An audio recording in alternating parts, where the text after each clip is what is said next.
Selamat pagi teman-teman, perkenalkan kami dari kelompok 4. Pada kesempatan kali ini kami akan memaparkan hasil review jurnal dari kelompok kami. Sebelum mulai memaparkan review jurnal, saya akan mengenalkan anggota dari kelompok 4. Yang pertama ada Aji Setio Putro, Aldina Wahyuningrum, Chandra Lucia Widya, Faizani Putri, Gunawan Laturama, Nina Dwi Setiani, Rizky Andre Wibowo, Rizky Natasha Aurelia, dan Saida Rahmawati.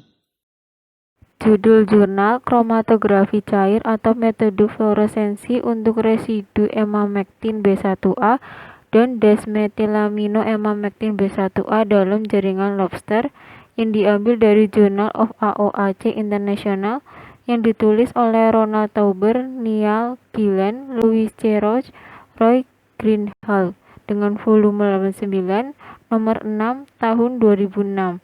Tujuannya untuk melaporkan validasi metode pada penentuan residu emamektin B1A dan DMEM B1A dalam lobster Atlantik.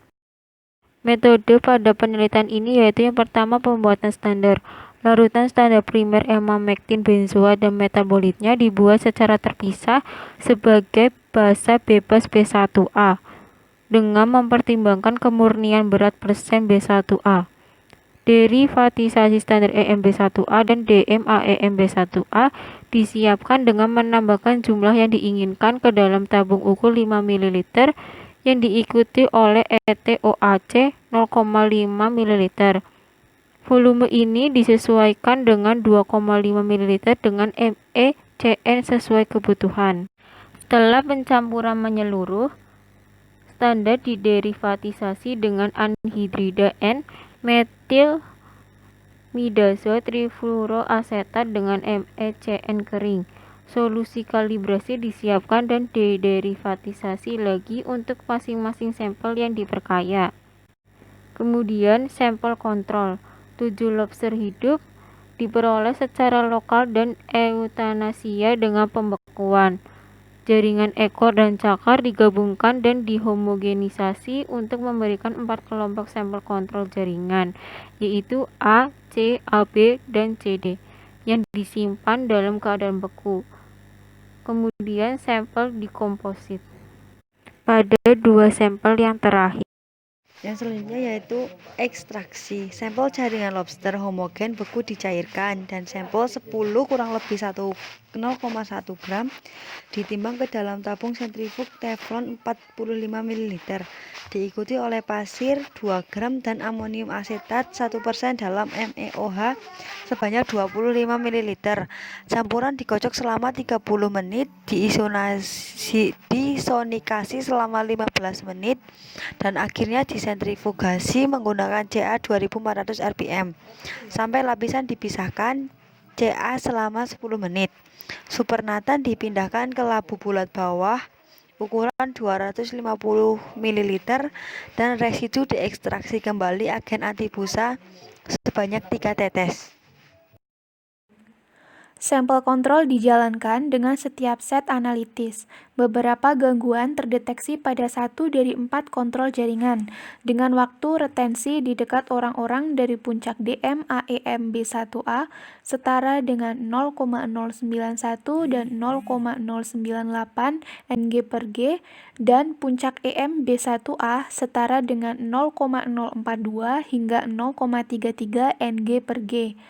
Jumlah yang terdeteksi kurang dari batas deteksi atau LOD dan dengan demikian tidak dianggap signifikan.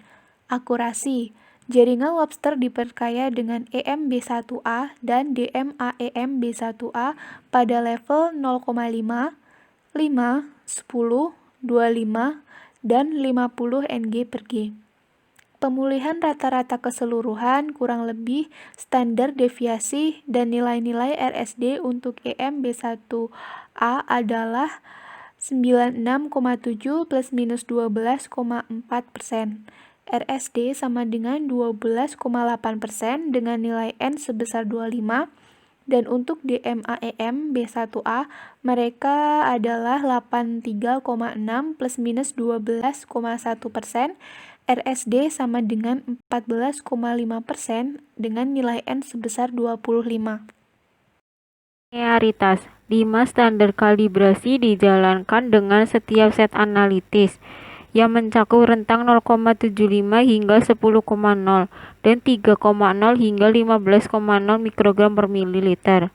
Analisis regresi data standar kalibrasi untuk 8 set analitis memberikan nilai R rata-rata 0,993 plus minus 0,008 dan 0,993 plus minus 0,009 masing-masing untuk EM-B1A dan DMAEM-B1A.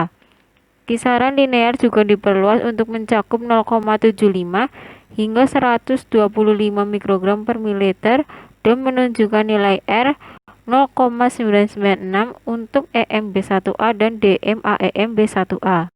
Data ini berada dalam batas yang dapat diterima, yaitu R lebih dari 0,98. Dalam 3 sampel ini, tingkat residu EM-B1A dan DMAEM-B1A berkisar antara 17 sampai 16,65 dan 5,03 sampai 2,56 mikrogram per gram. Rasio metabolit yaitu induk 30 sampai 40%, lobster 36323160 adalah laki-laki dewasa dan sampel jaringan diambil pada hari ke-0 setelah 7 hari pemberian dosis. Lobster 24 307 160 dan 37 249 160 juga jantan yang pertama disampel pada hari 0 dan yang terakhir pada hari 35 setelah 7 hari pemberian dosis. Selama periode ini, sampel duplikat dianalisis pada 0, 1, 3, 6, 10, 12, dan 14 bulan bersama dengan sampel yang baru difortifikasi. Pemulihan rata-rata untuk sampel yang baru difortifikasi adalah 73,3 plus minus 2,55% dengan N14 dan 66,8 plus minus 13,4% dengan N12. Untuk EM-B1A dan DMAEM-B1A. Hasil stabilitas jangka panjang untuk DMAEM-B1A tidak konsisten, tetapi menyiratkan bahwa stabilitas itu mirip dengan EM-B1A. Perbandingan dengan kontrol yang diperkaya yang sama menunjukkan bahwa degradasi yang cukup besar dari kedua senyawa telah terjadi pada ekstrak yang kurang tervitalisasi. Kemudian kesimpulan, prosedur analitis yang dijelaskan untuk penentuan residu EM-B1A dan metabolitnya DMAEM-B1A dalam jaringan lobster memberikan kuantisasi yang andal hingga level 5 mikrogram per gram menggunakan instrumentasi yang tersedia secara luas dan murah. Residu EM-B1A dan DMAEM-B1A stabil pada jaringan beku yang disimpan pada minus 20 derajat Celcius selama 10-12 bulan. Demikian pula residu stabil setelah 3 siklus beku atau cair dalam penelitian 5 hari. Ekstrak derivat yang disimpan tidak berubah selama sekitar 1 bulan pada minus 10 derajat Celcius. Sedangkan ekstrak yang kurang terfortifikasi menunjukkan degradasi yang cukup besar setelah periode ini. Referensi: Ronald Tauber, Neal Gillan, Louis C. Roch, Roy Greenhalgh 2006, Kromatografi cair atau metode fluoresensi untuk residu emamectin B1A dan desmetilamino emamectin B1A dalam jaringan lobster. Journal of Awards International volume 89 nomor 6 art with the first set of slides. Sekian dan terima kasih. Wassalamualaikum warahmatullahi wabarakatuh.